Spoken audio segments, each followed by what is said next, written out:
Hello YouTube, this is another video. It's pretty much a remake of my first video. Excuse me. I'm going to be touching on pretty much the same thing, but going about it in a different way. I'm going to call this series of videos Game of Thrones or A World of Ice and Fire for Dummies. What I'm going to do basically is reiterate things that, mainly for show watchers, that you may not know, may not have picked up on during the show because of its subtlety and lack of information. For book readers and stuff, this particular series of videos might not interest you too much. I will have theories mixed in, and it is heavy spoiler, so I wouldn't watch if you don't want to be spoiled or enjoy potential theory videos. So here we go. I would like to start off by giving a shout out to James Johnson, Charlie in Westeros, Eli Knight, Maester Payne, LaDonna, Tony Teflon. You guys have been my inspiration to make me want to start my own channel and do some videos of my own. I'm doing this on my cell phone because apparently it works better than my laptop, better than my camera. I don't know. I'm just doing what I can until I kind of figure this thing out and, you know, work out the bugs and get it the best it can be. Welcome back, James Johnson. I was missing your videos for a long time, man. I've been watching your videos since you were recording solo down in what looked like an unfinished basement with the film canister reel behind you. And today you dropped a video, so I felt it only appropriate to drop a video. And Tony Teflon actually dropped 2 videos today. And James, you pretty much crushed my best independent theory that I had, being that the White Walkers are of some descendancy of, or I mean the Targaryens, the Valerians, are of some kind of descendancy from the White Walkers. Look at the hair, look at the eyes, I mean, come on. But I am still going to make that video. I'll just wait a while to give yours its day in the sun. Mine does have some differences, so I think it'll be okay.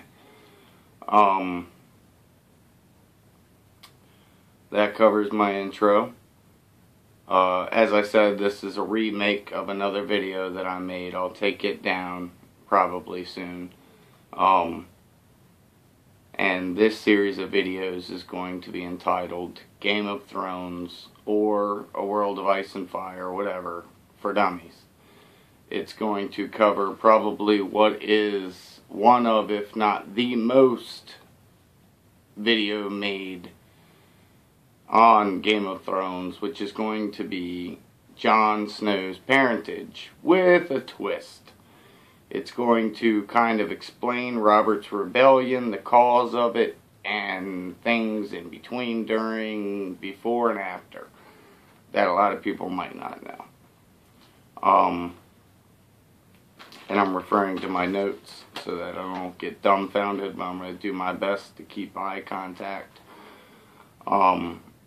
So basically, you know from the show that Robert was madly in love with Lyanna. She didn't feel the same way back. And there was a tourney, and Rhaegar Targaryen won, and he was allowed to give the rose to the most beautiful woman, who everybody thought he would give it to his wife. Well, he gave it to Lyanna. she was kidnapped by Rhaegar Targaryen, and that's what fueled the fire for Robert's rebellion. Now, before that, Ned's brother and father went to court at the King Aerys' request, and it's actually kind of cool how they were killed. Ned's dad was like, or Aerys was like, you'll be killed or whatever, and he said, I demand trial by combat. Threw on his armor and everything. Aerys said, okay, well, my champion is fire, and burnt him inside of his armor. But while Ned's older brother Brandon was there, he was fitted with a noose with a sword just out of reach. So he actually strangled himself, trying to get his sword to free himself and save his father. I think that's a pretty inventive, cruel, and, messed up way to kill somebody. But, whatever. Robert's rebellion started up because Ned and Robert were told they had to come to court and be killed. John, I'm all mixed up.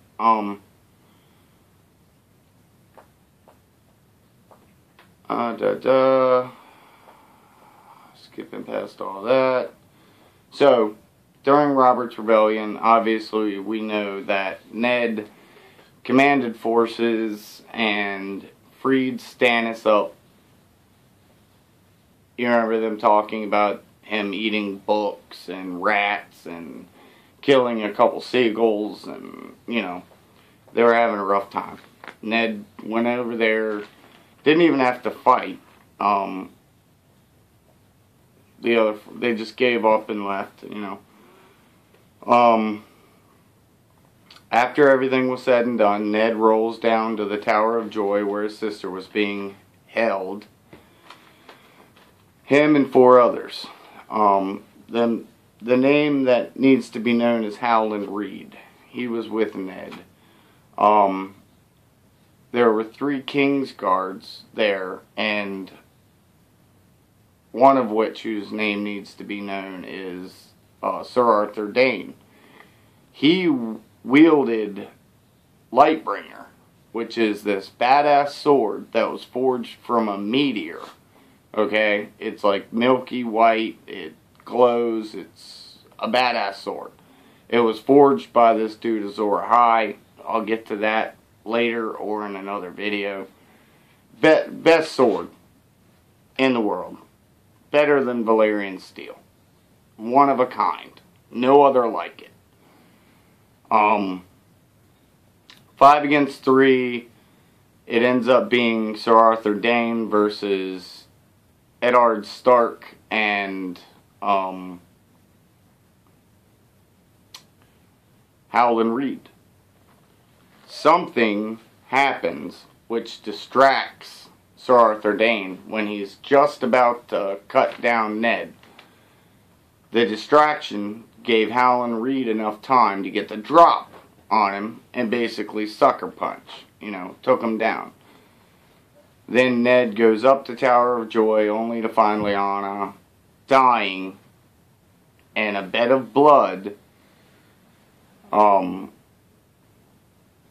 which most people think childbirth, especially at the time. And her dying words were something to the effect of, keep my secret. Most people believe Jon Snow is Rhaegar Targaryen and Lyanna Stark's child. And one fact that I really like is that George Martin told characters in the television show information about their characters not yet known by the reading community. And Sean Bean has said in interviews and in camera passing that, oh, well, I'm not Jon Snow's dad. So, there's a lot of other stuff out there as to who his parents are. I think it's all BS. I think that He's half Targaryen, half Stark. It just makes sense to me. But something that bothers me, if you have this one-of-a-kind sword, this badass, best sword ever made, sitting there on the ground, what are you going to do with it? You just going to throw it in a river? Bury it with this guy you just killed? Nah, doesn't make sense to me. I think that Ned kept it. I think that either Ned kept it or Howland Reed has it in his possession. I like the idea that Ned kept it. But how do you hide a glowing sword? It's on fire. It's glowing. It's, present. It's there. Now, a lot of this I'm about to go into isn't just my theories. There are other people's theories. I don't want to try to take advantage of something that is not mine, something that I did not create. However, I will have my own small touches on it. Other people have come up with this. Mainly the people that I gave shout-outs to. So, I really recommend you checking out their channels. They're a lot better at this than I am. I'm just getting started. So, where are we?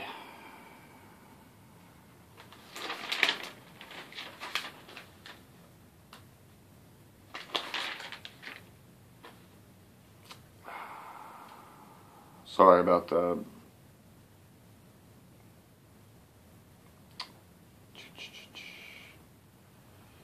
So, if Jon is half Targaryen, and the Baratheons and everyone, the Lannisters, they're going through killing any and everything with Targaryen blood, that gives me another reason to think that Ned would hide,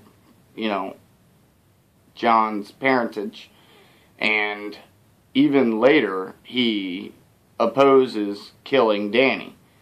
Ned's a good guy. I don't think he's as awesome as everybody thinks he is, but see Tony Teflon's videos on Ned. I strongly agree with him. And when Ned told Jon, the next time I see you, I'll tell you about your mother.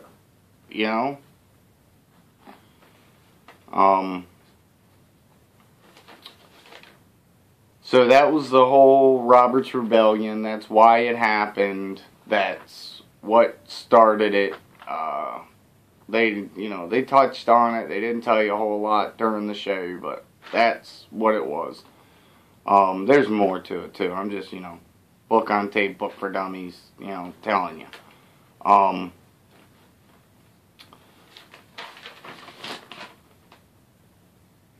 So, what I believe, now we're moving into theory territory. What I believe happens, and I love the sword and the stone theory, James Johnson, his mama LaDonna, Tony Teflon, countless others have tapped on this. I'm not exactly sure who started it or what. It doesn't matter as long as I'm upfront that it is not mine. But I love it. Basically, at the end of A Storm of Swords, Jon Snow is stabbed out. Just stabbed down. His last thoughts are of Ghost. It's in my opinion and a lot of other people's opinion that he wargs into Ghost. They take his body down into the lower areas of the wall. I believe the wall being connected to the ocean on two sides, a lot of it, as the Night's Watch have built it higher and higher through the years, a lot of that is ocean water, seawater.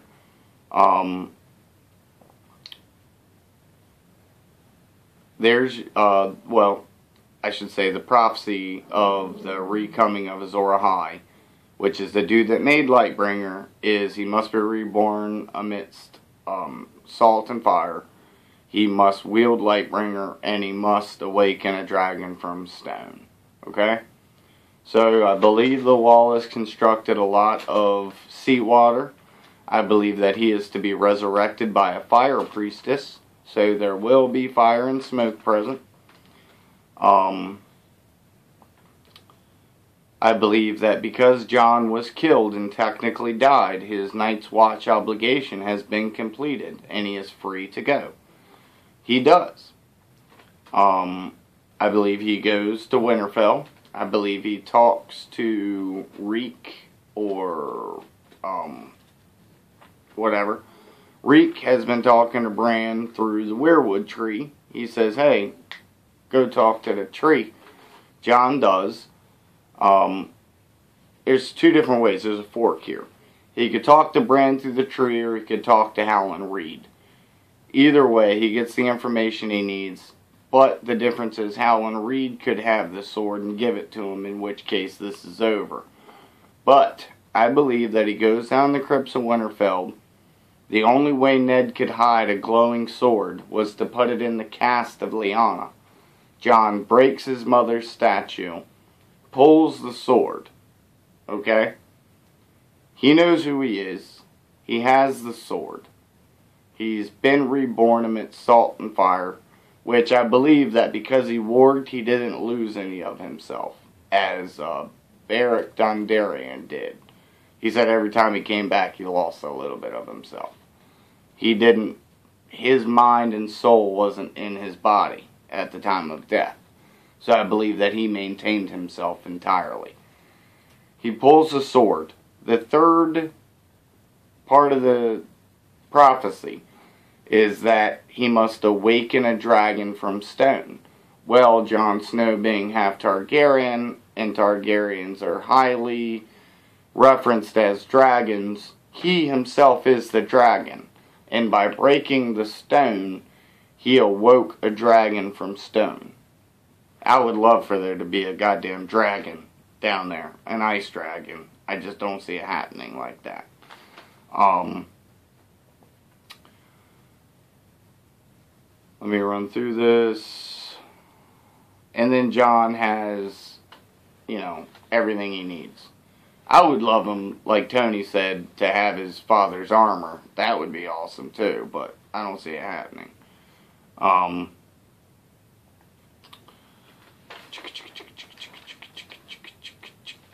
Now, what would be awesome is if Jon then heads north, far north, into the lands of always winter. Somehow meets up with the Night's King, somehow figures out a bunch of stuff, maybe through Sam, about the Night's King, seeks him out, finds him,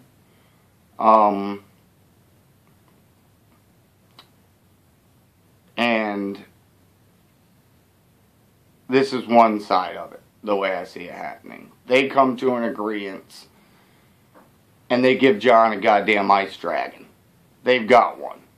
And it's Dany and her dragons, you know, the fire, against Jon and the others with his ice dragon. And they do battle, man. Like, epic battle, man. Other than that, the other side, I don't care. I don't care how it goes down. I don't care about anything. I want to see Tyrion on a goddamn dragon. I want Tyrion on a dragon. So bad. I don't care if it's the littlest dragon. It would be fitting. Tyrion needs a dragon. Damn it. And I believe Tyrion to be half Targaryen as well. But that'll be in another video. I'm sure you've seen stuff on it. Tyrion needs a goddamn dragon. I want Tyrion to have a dragon. Bad. I want Jon to have one. Dany's got 3. Come on. I don't really care for Dany. I don't care if she lives or dies. The way I see it end up going down is that everybody knows Jon is the heir to the throne. Doesn't matter. Nothing matters. It's his. Stannis didn't even want it. So he bends the knee. John says, no, screw that. It's up for grabs because I don't want it either. But before I relinquish it, I'm going to divide the 7 kingdoms again. We will not be at war. We will be individual states. And I'm taking Winterfell. That's mine. I'm king in the north. He gives Stannis Storm's End, which Stannis is happy as hell with. You know, it's his birthright. He gives Tyrion Casterly Rock. And as far as the Iron Throne, I believe that it's gone. I believe it's fried. City is in shambles. It's destroyed. Dany returns to Essos and probably hooks up, marries, has children with Jorah Mormont. I think that that would be appropriate. And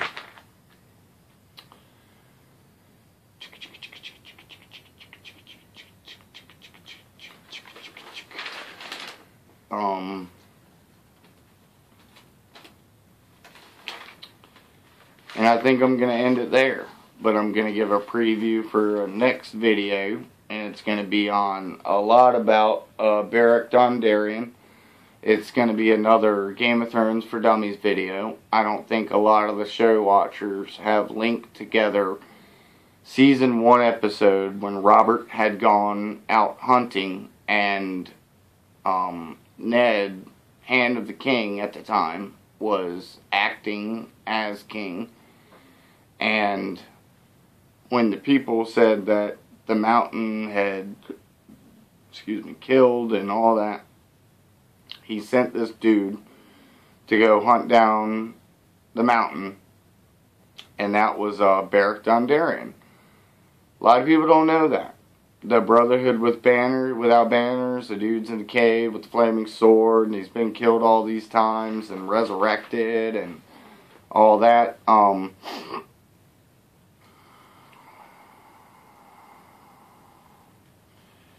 Thoros of Myr. Now, there's a lot of stuff about this guy, too. This guy's badass. Alright, they don't really tell you that in the show. He's a hard ass. He's a good guy. I think that'll be my next video. I'm gonna leave my Targaryen descendancy of the White Walkers alone. Seeing as how James Johnson just made his video. I hope you guys like this. I hope to get some feedback. I've made 3 videos now, all shorter than 3 minutes. I've gotten 1 comment and no subscribers. So, help me out, people. You know, let me know you're enjoying what I'm doing. I've set myself up a little background here. You know, I'm putting some thought into these. I'm just getting started, so bear with me. But I really love, you know, I really love this story. I think it's a Lord of the Rings. I think it's a Star Wars. I think it's genius. And it's never ending. It can just keep going and going. So please, if you like, give it a thumbs up, subscribe, leave a comment. I really hope the small council checks my video out. You guys are awesome. Which obviously that's James Johnson, LaDonna, Sargent, Charlie in Westeros, Eli Knight, Maester Payne, Tony Teflon joined in there. Tony, you're doing a great job. I love your videos, man. You're putting up more than anyone else. I'm not really into boxing. That's your thing, man. Do your thing.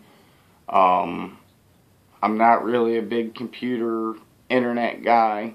So I'm going to struggle getting this thing figured out.